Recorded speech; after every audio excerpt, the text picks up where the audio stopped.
সেখান থেকে নিয়ে দৌড়াতে দৌড়াতে গ্রামে পৌঁছে যায়।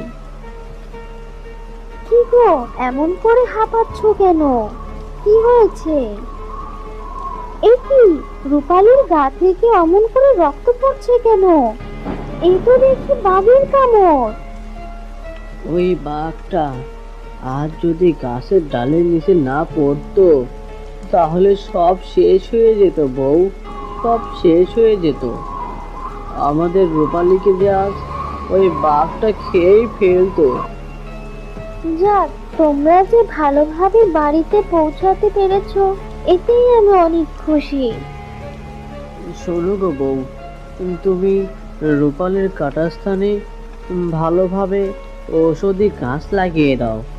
আজও আমাকে গাছের তলে থেকে না উদ্ধার করলে আমি হয়তো ওখানেই